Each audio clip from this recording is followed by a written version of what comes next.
It's Ken Scott back again with another episode of the U.S. Entry Waiver Services Show. A show that's designed for you and no one else. Although normally it would have been the Denied Entry to USA show, but whatever, I decided to change it up. So guys, I hope everyone is having a great day today. I hope you're enjoying life under this COVID. It's dreadfully awful, I admit. I'm here by good old Snowball again, if you guys remember it.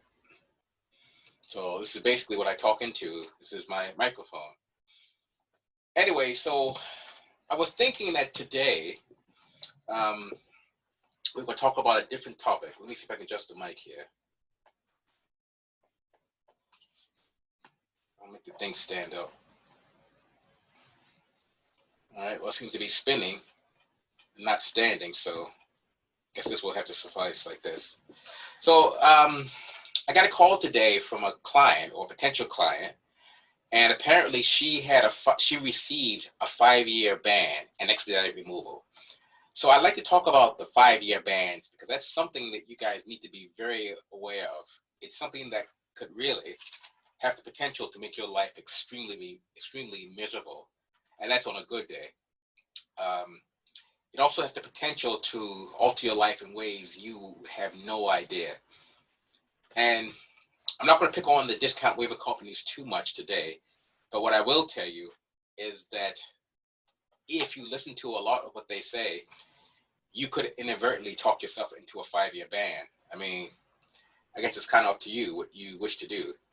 But everything that I'm going to tell you guys today should not be taken as legal advice. It's basically just stuff that we've learned from our years of experience in this particular industry. And I wanted to share some of it with you today. So without further ado, let's just get right into it. Okay, now, I think I have to share screen, so let me see if I got this done correctly. Okay, oh, that worked great the first time, share. Here we go. All right, guys, this is what's called a 5-year ban. So now, just to let you know, it's actually called a notice and order of expedited removal, okay? So when you're crossing the border, if the guard gives you a 5-year ban, you will see this. And you good people who have already received the 5-year bans, you are very well familiar with what is on the screen right now. So let's get right into it. Okay, so page 1, so I broke it down to 6 pages to make it easier. So here we go, page 1, notice and order of expedited removal. Obviously it makes sense, that's essentially the 5-year ban. They have to make what's called a determination of inadmissibility, which means they have to basically determine you're inadmissible. Simple enough. So I went ahead and redacted the individual's file number, event number, the full date, because it got to protect his, his anonymity. Okay, so in the matter of, let's just say John Doe, this is how it's worded. Pursuant to Section 235B1 of the Immigration and Nationality Act, yada yada, the Department of Homeland Security has determined that you are inadmissible to the United States under Sections 212A, 6C, and 7A. Now, guys, remember these two codes because this we're going to be referring back to throughout this video. This one, guys, is the kiss of death. This one is not as bad. And when I say kiss of death, meaning this one will stay with you until you leave this planet, willingly or unwillingly. This will be with you for life. This one will go away after, let's say, the 5-year period, if you have a 5-year ban, as long as you don't get another deportation again. So in this guy's case, in his narrative, it says, on or about such and such date, as well as 2 other occasions, you sought to procure or procured a visa, other documentation, or admission into the United States or other benefit provided under the INA, I'm just skipping some words, here we go, by fraud or by willfully misrepresenting a material fact. In this case, to wit, meaning specifically, you withheld and denied the true purpose of your trip to the United States. You claim to the primary officer and to the secondary inspecting officer that you were traveling to, I'll just say Disneyland, let's just say. You repeatedly stated that you, okay, I'll get to that this next page, but I want you guys to see the rest of this. Order of removal, yada yada. That's the officer's name.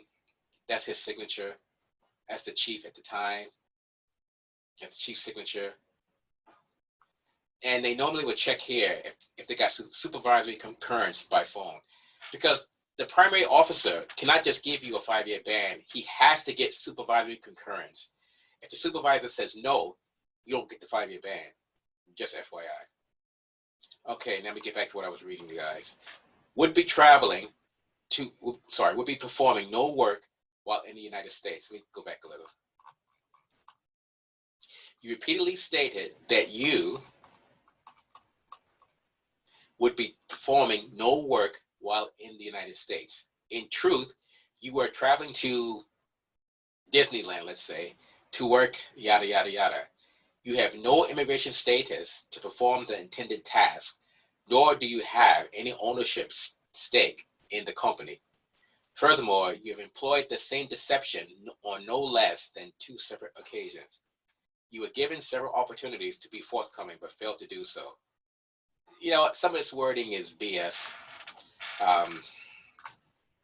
especially the part here about withholding. I mean, if you're across the border, if you're not aware of something or you cannot recall something, they really cannot say you're withholding it. You cannot withhold what you don't recall. So I don't really agree with the withholding part. Okay, but here are the 2 codes. 212A6C, I put a little asterisk there, of the Immigration National INA, as amended, in that you are an alien by fraud or misrepresenting a material fact seeks to procure or has sought to procure or has procured a visa, other documentation, or admission into the U.S. or other benefit under this act. This is kind of like if you're saying you get to the border and the guard says to you, it's asking you, where are you going? And you say, oh, I'm going shopping at Bellis Fair Mall in Bellingham. And then he finds out you're actually going to see your boyfriend. So you definitely will fall into this category here.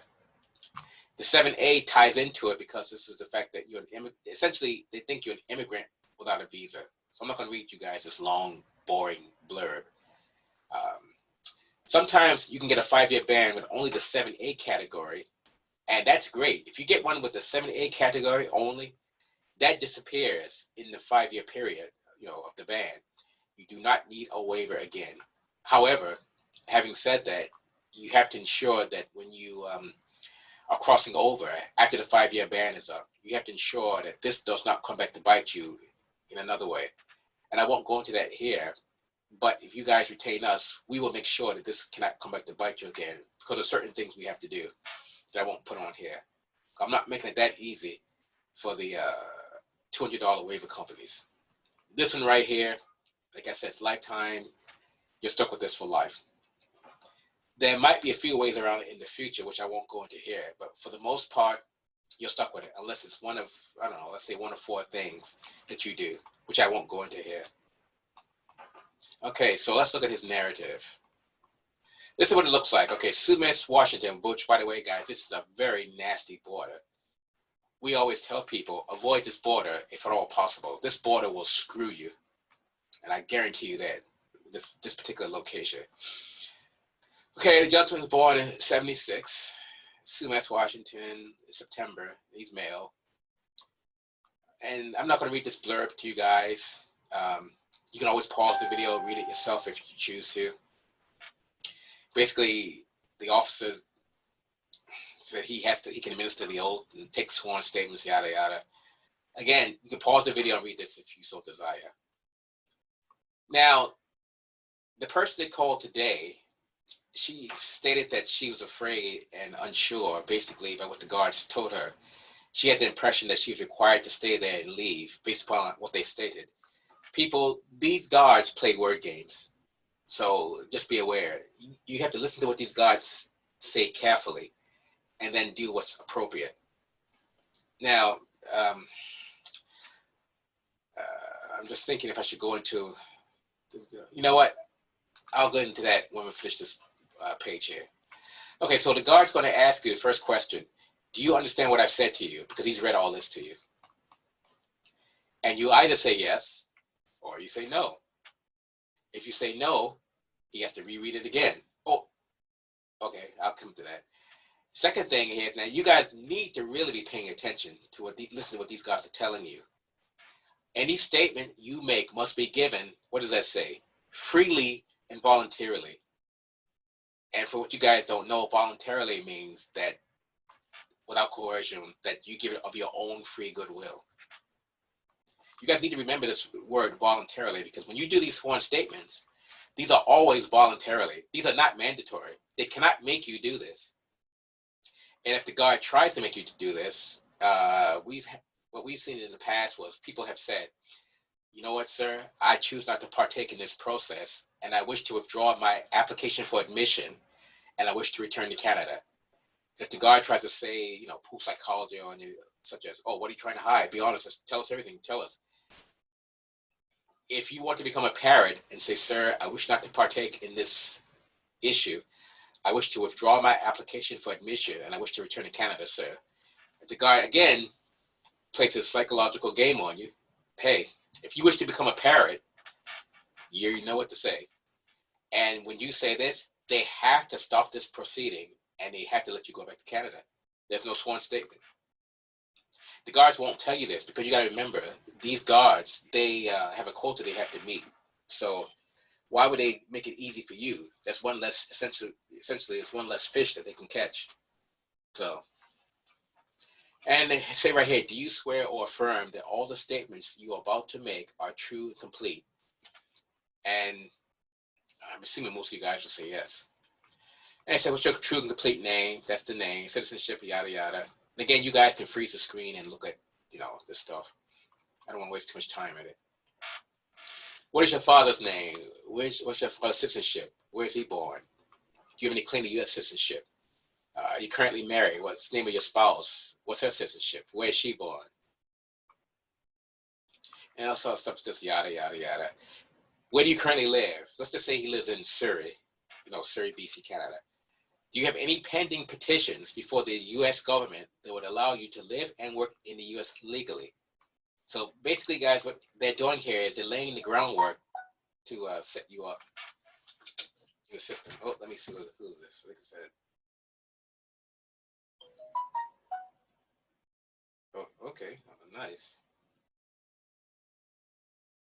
Okay, no, that's not important. This is work related. Okay, so they're asking this guy, this person, when did you last enter the U.S. prior to today? The person told the date. What did you tell the officer that day, the purpose of your trip was? And you see right here, it says going to Seattle. How long did you say you're going to stay? 7 or 8 hours, yada, yada. What kind of work do you do in Canada? My wife works, and yada. What is, do you know what kind of immigration status he has in the U.S.? I don't know. So all this stuff is groundwork to set you up.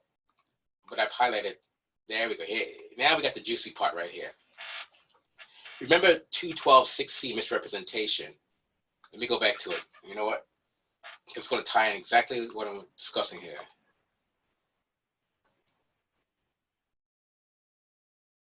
Remember, an alien who by fraud or willfully misrepresenting a material fact seeks to procure yada yada yada or admission into the United States or other benefit under this act. So this is how he laid the trap. Oh, okay, now we keep going. Almost that's how he sprung the trap. Now you remember what 212.6c just said. Okay, the first time after you sent inside, I asked you if you were to be performing any kind of work. What did you tell me? It's a trap, people. The first time I said no. They got him. They got him right there. Done. He's done like dinner. Done. But now they're gonna, not only is he done like dinner, now they're gonna fillet him. Have you been asked by any other officers whether you'd be working on this trip? I don't recall. Okay, that's fine. That's fair enough. They didn't quite get him on that one. Was that true? That wasn't true. Okay, okay, take that back. He beat those two. Okay, this is where they're starting to fillet him. What is it that you are really coming to the U.S. to do? and I had to black out his answer. But it was something totally different than what he said initially. And you can see right here. Why did you tell me that you would not be working if you're really going to be working? You see what he says here? I don't know. Strike number 2. I wasn't aware of what the legal rules and laws were. That's the reason I said that. So he admitted right here, second time, to making a false statement. Strike number 3. What do you think would have happened if you had told the truth, that I would have been sent back to Canada? And I asked you if you had any U.S. business or intent to start any U.S. business. What was your answer? I believe I said no. Was that true? No. Strike number 4. Why did you tell me that? Because of immigration purposes. What do you mean by immigration purposes? You got to get a work permit if you're actually going to work. You know what? Normally I say 3 strikes are out. He's got 6 strikes, done, canceled, credit no good. And he's done. He's roasted.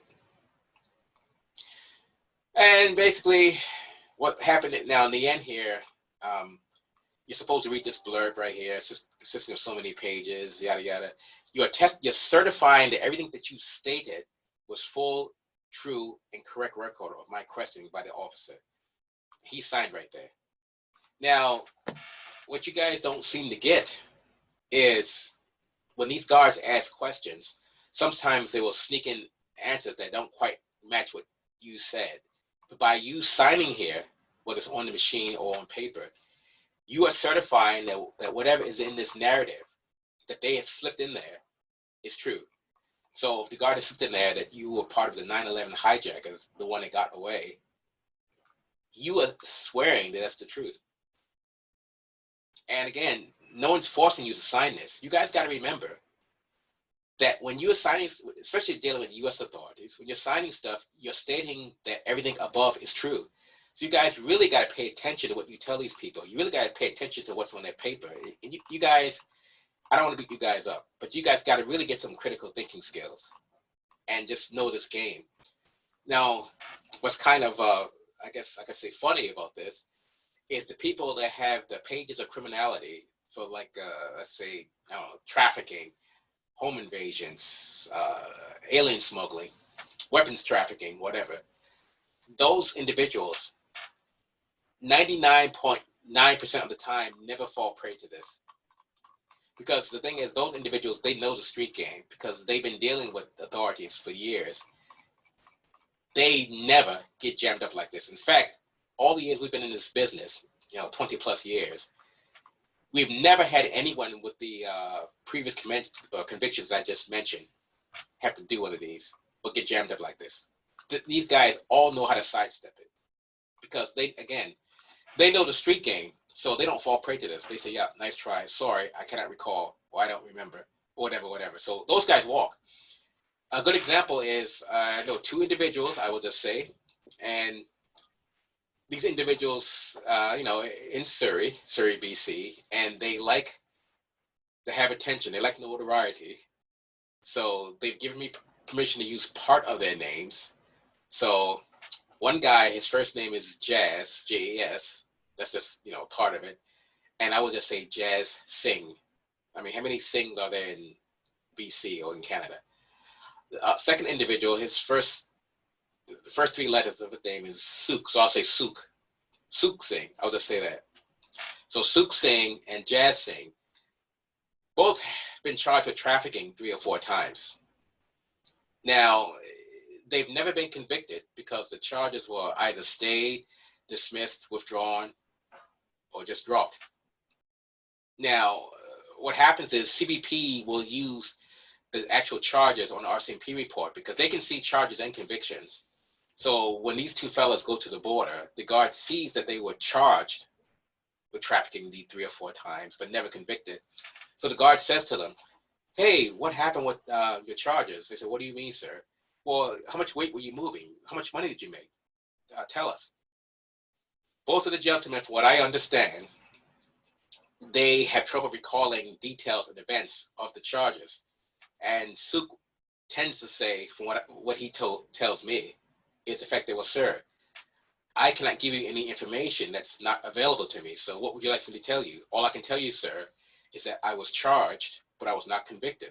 I was charged with trafficking, but I was not convicted. And the guard doesn't like that. The guard says, no, no, no, I need to know details. Sir, I cannot recall details. I don't know. My mind has blocked that period out in my life. You know, that was a really rough period. I don't know what to really tell you other than I was charged, but not convicted. Then the guard gets mad because the guard knows he can't use that. That won't stick. So then the guard, threatens him with this, threatens him with jail, which is all, crock of BS.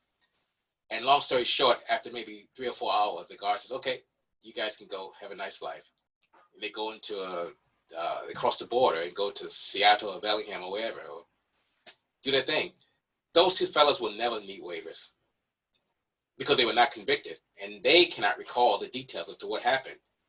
Because I think I keep telling you guys about the immigration code and how it's written. So what I'm going to do now is show you again. Here we go.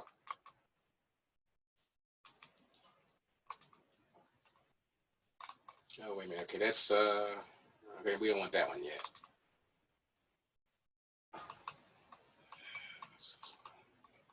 Here we go. Okay, in terms of the convictions, you go to 212, 2A. In general, except as provided in clause II, now guys, please pay attention. And number one, any alien convicted of. So if you're convicted of trafficking, you likely need a waiver, unless you fall into some special categories, which I won't go into here. Number two, or who admits having committed. So if you were charged with trafficking and you admit, say, yeah, I was charged with it, and you said, well, that's because of the fact that, the guards, VPD found 16 bricks in my trunk, but because of the fact that, I was driving the car, but I didn't know it was in there, it was dismissed. And the third part of this is, or who admits committing acts which constitute, there's such elements of crime involving moral turpitude, yada, yada, yada, or conspiracy to commit, yada, yada, is inadmissible. So what that also means is, if the guy says, oh, well, yeah, James told me to go down Granville Street, we have to have a quick meeting, pick up some product or something, and I didn't want to do it, but I did it anyway, so put it in the trunk, and I just forgot about it. So he admitted committing the acts, which, by the way, no one charged with trafficking would ever do that. So that's a given. And trafficking actually has its own category, which is right here, controlled substance traffickers. That's 212AC, 2AC. So that's what happens is when you admit to committing an offense that's not documented in the system as you actually having committed it. Being charged does not mean you did the offense. You could be charged for tossing a bottle at a Vancouver VPD cruiser, but doesn't mean you actually did it. If the charge is dismissed or stayed, you're innocent. And what I always tell people, everyone that comes to our office who's only been charged and the board says you need a waiver and who have not done these sworn statements, I say, oh, you're not convicted, you must be innocent. Simple. And then other procedures we have to do to make sure that they get a September letter or lifetime clearance. If you come to my office and you are convicted, well, you know what? You are now rehabilitated if certain criteria apply. So either you're rehabilitated or you're innocent. That's the only two things. But I wanted to show you guys, I don't know if you even care about this part, but first let me go back here. Okay, so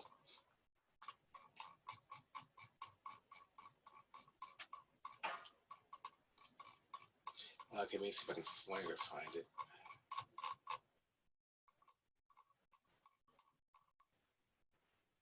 Okay, here we go.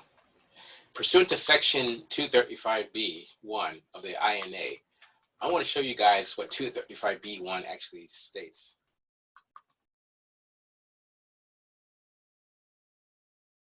Here we go. This is 235B here. So we got inspection of aliens arriving in the USA. So you have to be an arriving alien in order to get one of these 5-year bans. So if you're not an arriving alien, you cannot get it. As simple as that.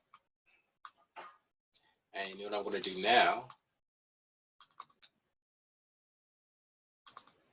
I got to figure out how to do this. Okay, I want to switch back.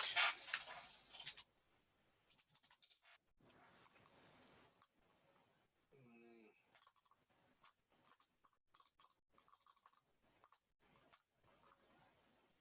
don't want to hide the thumbnail. I want to switch back.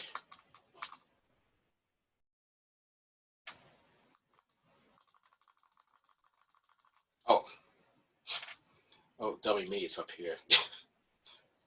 Man. Okay, so you can tell I'm still getting used to this thing. I probably no, I don't want that. I don't want that. How do I get back to the large screen? Oh, okay. Yeah, well, you know, now you guys know these videos are original. They're right on the spot because I'm still learning the software.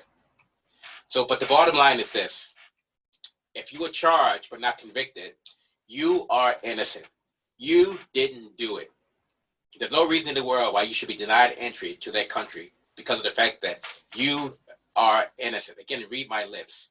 You are innocent. You did not do it. Now, if you're convicted, okay, you are now rehabilitated. You are a changed person. So essentially, you go from kicking in, let's say, kicking indoors, wearing your balaclava and carrying your Glock, to now you're a rehabilitated married man. You go to church, you pray, you raise your kids, you all that good stuff. You become an investor. Same with Mr. A.C. Khan. He does not mind me using his name. He did 10 years in the U.S. in federal prison for his offenses, but now he's rehabilitated. He's home, you know, back good old Surrey. And because of him, we've gotten so much business. It's unreal. Him and another gentleman he goes by the name of No Dummy. So I don't elaborate too much about that. So anyway, guys, I think that's probably it. So the bottom line is, when you get to this border, you really, how can I say this? You really should be aware of what you say and how you say it, because you guys need to understand. And for a minute here, I'm going to sound like a parrot. You guys need to understand what you say can and will be used against you. I don't know if you've watched some of the old cop shows that used to be on, and they used to always say, what you say can and will be used against you. So if you voluntarily state it, you've got no one else to blame but yourself. So I'm going to stick with that because, again, you guys are over the age of 19. You're adults. So you know what this is right here. It's a phone. You can't say, well, I didn't know what this is. So if that guard picks this up and looks through it and sees that you are moving blunts or see you in there smoking blunts or whatever, whose fault is that? Is that the guard's fault or your fault for having it in your phone? So some of you guys got to take responsibility for this stuff. And I know some people don't understand the system. I get that. But I mean, come on. Some things should be somewhat common knowledge. Like, for example,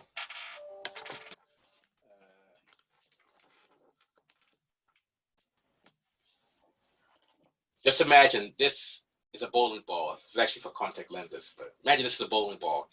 So I say, hey, John. I'll use the name John. Hey, John. Hey, mellow fellow, put your foot out in front of me. He said, why? Just look. Take your shoe off. Take your sock off and put your foot in front of me. He said, okay. He puts his foot out, and I hold the bowling ball up as high as I can. And I don't mean a small bowling ball. I mean the big, massive ones. He said, what are you going to do? I'm going to drop this on your foot. And he says, what, are you nuts? Yeah, drop it at my foot. I said, why? It's not going to hurt. He said, what do you mean won't hurt? I said, well, look, you can just buy another foot. Simple. I said, don't be a little baby. Hold still. So I'm going to drop this. Hold still. And he says, are you nuts? I'm not holding still. Like, why? Sir, how do you know it's going to hurt? I haven't dropped it yet. And I hope you guys have seen the point. You know, even though I haven't dropped the bowling ball, common sense should kick in and say, hey, you know what? That might hurt my foot. It's probably not a good idea. Well, it's the same token of you guys admitting to smoking to these CBP guards, or you say, oh, I'm going shopping at the mall, and they're going to find out that you're going to hang out with your boys, et cetera, et cetera. By them looking at your phone, by you voluntarily admitting it. So you guys got to remember, what you say can be used against you. Now, having said that, you guys contact us before you go. We can go over this stuff in detail and ensure that you have all the protection that you need, and you won't fall into this category of needing one of these waivers. Because like I said, 6C, that's a lifetime ban for the most part. So anyway, so you guys are now forewarned, which forewarned means to be, forearmed. So it's all on you guys. So you get down to that border. If they decide that they want to just jam you up and say they want to discuss this in writing, and they want to do a sworn statement, again, it's not legal advice, but you guys have the option of saying, sir, I wish to withdraw my application for admission. I wish to return to Canada. I do not wish to partake in this event. And if the guard says, well, you're going to partake, well, sir, I decline to answer any questions. They cannot ding you for refusing to answer. You say, I don't want to answer these questions, sir. I just wish to withdraw my application, return to Canada. That way, the guard does not have anything on you. And people say, well, Ken, if I do that, then he won't let me in. So yeah, then you come to see us, we look at the particulars, and then we make sure that this problem won't bite you. But you start singing like a canary to these guards, and then say, oh my God. I'll say, why did you tell them? Say, well, he asked me. Well, you know what? If he asked you for that, give me $8,000. Why? Because I'm asking you. If you're gonna do everything that you're asked, so hey, give me $8,000 and I'll clear you. So again, and this is also why. Oh, wait a minute.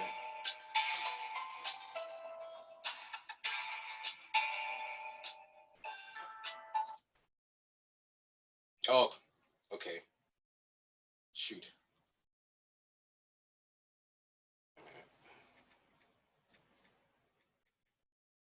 Okay. That's a VIP client right there that I have to attend to. He gets free waivers because of his past and name and background.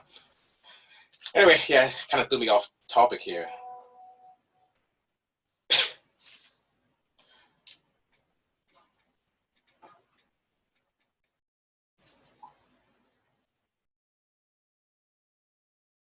Wait a minute, I'm just checking if there's something here.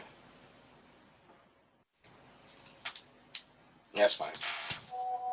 Okay, perfect. Anyway, so just lost my train of thought there. So again, it's all up to you guys what you do, with your lives. So, and this is also why we have these seminars. So we can go over these kind of topics regarding these border crossing issues, whether it's this or what's the September letter or anything. And the thing is, for us, the seminars are actually taught by people that have a lot of experience dealing with how can I say it? Dealing with the system. So you might be surprised when you see who's actually teaching these classes, because if you're from BC or the Lower Mainland, you'll recognize these individuals right away. So, because the thing is, the Lower Mainland, everyone knows everyone knows everyone knows everyone. So the individuals that are going to be teaching this class have lots of experience dealing with authorities, and some have multiple pages of criminal history and do not need waivers, or some need a waiver only for something small. So anyway, so it's best that people who dealt with the system are probably the best teachers, other than myself, because we all know how the system works. So, all right, I tend to be a bit long-winded, so I'm going to sign off now, and I have to hit this end button. So again, it's the Denied Entry to USA show, the show there for you, only you, and no one else. And in the words of my Vulcan colleague, live long and prosper. Why you should be denied entry to that country. So, if you're denied entry to the United States for criminality, maybe, had a bar fight, or maybe you were accused of, I don't know, it's okay. You didn't do it. This is what you want to do. You may need a U.S. entry waiver. You may, or you may not. If you do, you you want to use sendittoken.com. Sendittoken.com. And once you use sendittoken.com, we can get you cleared to enter the United States. Does not matter what your conviction is, whether it's for or nothing is impossible. Why? Because we're there. You need us. Sendittoken.com. I gotta tell you, folks, wait till Hulk Hogan comes out here. The roof is gonna come off the Bell Center here in Montreal.